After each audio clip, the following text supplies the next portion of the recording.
Hey guys, it's Miki Same Unlimited, and today is Saturday. Saturdays are where I tackle my various top 10 subjects, and the top 10 subject that I'm going to be tackling for this Saturday is my top 10 favorite equipped spells in Yu-Gi-Oh! I looked in my archives and I said, you know what, I haven't tackled anything about them. I haven't tackled my hated, my favorites, the best. So I said, you know what, might as well tackle my favorites and then I'll move on to the others. So I hope you guys all enjoy this video. I'm going to turn to the side and we're going to tackle my top 10 favorite equipped spells, and I'm going to give my overall opinions and a funny, good old discussion about why I like these cards. So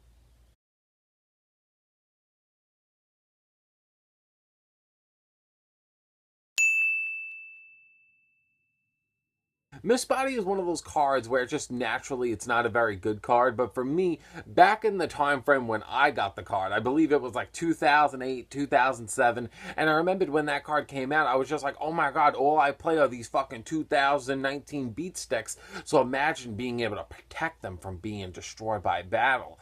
Oh my god. But then I was like, hey, it's a shame that they can't protect it from being, from spells and trap card destruction. But in the end, I still looked at Miss Body. I was just like, this card is so cool. I love this card. I remember looking at that card way more than I should have. The funny thing about Miss Body was it wasn't a bad card, but it really was a bad card. And I said to myself, I'm like, you know what? I remembered I played it for like a month and I was like, you know what? This card ain't that good. Let me take it out. But that 1 month was fun.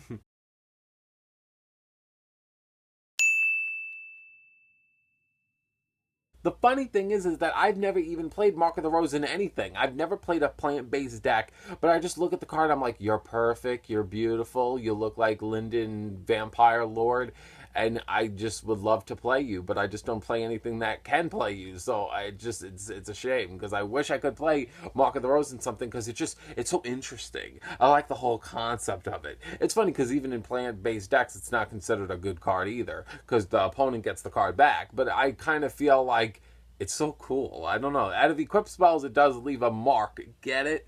Because I feel like I just like it. It left its mark on me.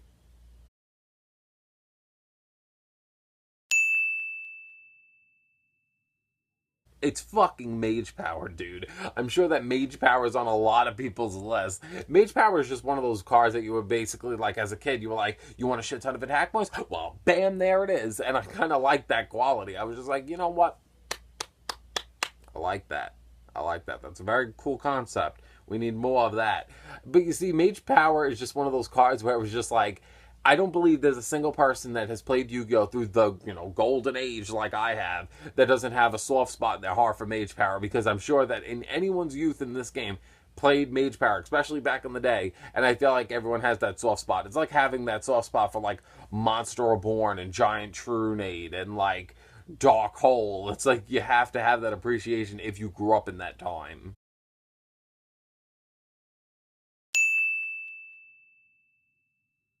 Snatch Steal is like one of those cards where it's a generic great card. It's a staple if it would be around. And I love Snatch Steal. Snatch Steal is just so cunty. Snatch Steal was so like blatantly rude. But I didn't give a fuck. I don't think anyone did. Everyone was just like, if it's around, I'm gonna play it. But if it's not around, thank God, because we don't want it around. But in actuality, when it comes to equipped spell cards, it definitely left a big impact on this game. And I feel like a lot of people know what Snatch Steal is because of what Snatch Steal does.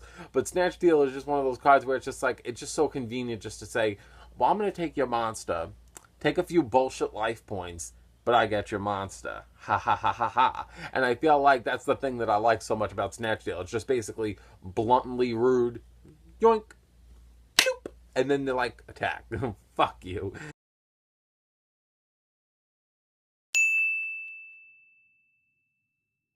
Now, a lot of people are like, why would he fucking care about that card? I really love the duel between Taya versus Mai, only because Taya used this card. And that's saying something. A lot of people hate that fucking duel, and to be fair, I'm not even that crazy about it either. But I definitely love that scene where she drew it. I was like, what the fuck card is that? I remember for the first time I looked at it, I was just like, that card looks beautiful. I love the way it looks.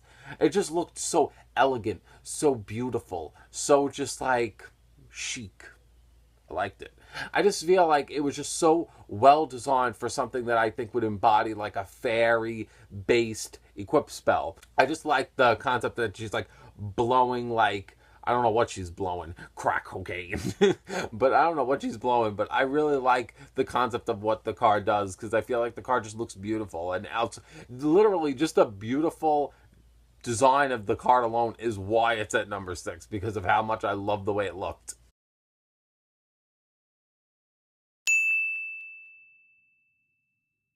Premature burial, it's like basically having like a normal spell card list and not counting Monster Reborn. It's fucking premature burial. Out of any fucking equipped spell card that left an impact on literally everybody, even more than Snatch Steal and fucking Mage Power, it's definitely been premature burial. It's one of those cards where deep down, if I could snap my fingers and have premature burial back, I'd fucking do it because I love premature burial. And I would love to have it come back. I mean, obviously it comes with its share of abuse, but I don't care. I don't care. It's like I'd rather see a card abused than not to be able to abuse it myself. So, I mean, that's just me being inconsiderate and selfish. But you know what? I'm gay and I'm rude and I'm selfish. I don't care. I'm open.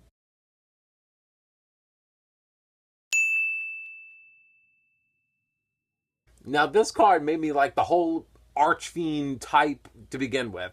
I remembered when I first saw Falling Down, I was like, oh my god, that's a fucking cunt card. I want to play this deck. And that was literally me. I remembered I bumped into Falling Down. I was like, okay. And then I said, okay, you know what? I'm going to try Archfiends now. Fuck Dark Worlds. I'm going to play this deck because this deck can steal shit. Obviously, it had its little share of backlash because it was like, oh no, if you don't have an Archfiend, you can't use it and it's destroyed. And I'm like, you know what? Whatever. Big whoop. For me, I'm very OTK heavy anyway. So for me, I'm just going to basically go into my combos, use Falling Down to get me where I have to go, and that's it. Now, you see, for me, it's just like, I look at Falling Down, and Falling Down also embodies like a very, like, when I looked at that card's art, I was just like, is that supposed to be like symbolizing a monster turning into an Archfiend, or is that just an Archfiend going crazy? I don't know. There's something about Falling Down where it made me basically like a whole archetype, basically just how much I like that equip spell. And I feel like that card just looks so badass. It's just, that card's just so cool.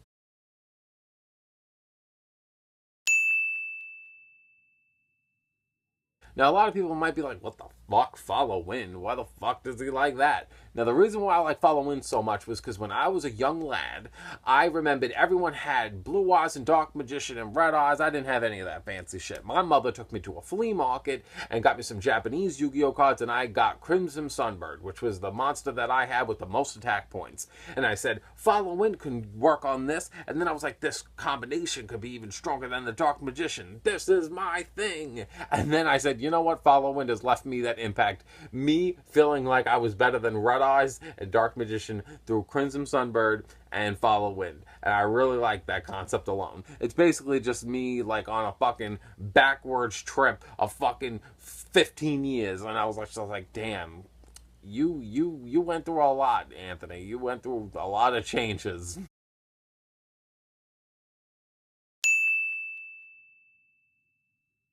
Comic Hand is literally everything I like about Snatch Deal, but it's like tunes. I feel like when I first watched that duel between Bonaparte, Dr. Crowler, and Pegasus, because I was watching GX like while it was being aired. When I saw Comic Hand come out of Toon World and grab Ancient Gear Golem, my favorite card at the time, I was just like, is this card gonna become a toon? And then he became a toon, popped out, was all chibi looking. I was all there for it, loved it, and I was like, when are they gonna give me Toon Ancient Gear Golem? When are they gonna give me Toon Ancient Gear Golem? And then they gave it to me like 7 years later when I didn't care anymore. And I was just like, fuck. But for me, it was just like, I remembered seeing that duel, and it's probably one of my favorite duels of all time, maybe, or because if I made a top 10 favorite duels overall, I don't know if it would hit my list. It would definitely maybe be in honorable mentions, but if I definitely did top 10 favorite duels from GX, it would definitely be in there. But you see, for me, it's just like when I look at that duel, that card, I felt like it was so cool. The concept of turning a monster into a toon was really fun. I remember even when I played toons and with Comic Hand, I said, anytime when you take a monster and you have like Toon Kingdom or Toon World on your field, you feel like you're turning whatever that monster is into a toon. And I feel like any kind of card that could give you that rush of nostalgia just leaves such a big impact on me.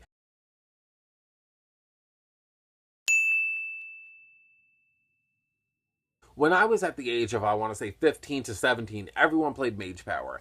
Everyone played Mage Power. Everyone played United We Stand. Everyone played all these equipped spells that gave fucking boosted attack points and summoning these fucking unstoppable boss monsters with even more attack points than usual. And I remembered that so thoroughly in my head. And United We Stand was personally one of my favorites because I remembered a lot of people were like, I used Mage Power and I fucking gained my monster by 2,000 attack points because everyone, it was so much easier just to set spells and traps. And United We Stand was like this low rent second version, but United We Stand was the one that I liked more because Mage Power I never really understood what it was because I was just like, it's a whole bunch of like mages like all together and they're like all doing some kind of spellcaster bullshit. I really don't get it. But United We Stand, I like that concept. It's like you think of your monsters like giving each other that extra oomph to overwhelm your opponent. And I don't know, there was something about United We Stand in me, and I was just like, you know what, that card is awesome. Fucking love fucking United We Stand. That card's so busted and so cool. In that time it was so fucking fun. I loved it. But it was just, you know, a good nostalgia trip for me. This video was a nostalgia trip for me because this was basically, because to be fair, no equip spells really that good anymore. I mean, some are okay. Some are good, like the Mermail one. But for me, it's like I don't really play any deck that really abuses equip spells anymore. But this is just, you know, it was just a fun trip for me to go down. I had a great time doing it. So I hope you guys all enjoyed this top 10. If you guys would like to see me tackle any other different type of top 10, leave it in the comment section below. I always read the comments. Maybe I'll make your top 10 into a full-based video. Hope you guys all stay tuned for future videos. I upload every Tuesday, Thursday, Saturday, and Sunday. My Tuesdays are my weekly topics. My Thursdays are my ranty Thursdays. My Saturdays are my various top 10s, and my Sundays are the 6 with the Pain Challenge where I do all my subscribers. So I hope you guys all stay tuned for my future vids. Subscribe to the channel if you are new, and like the video if you haven't already. Other than that, I hope you guys all have a great day and a better tomorrow.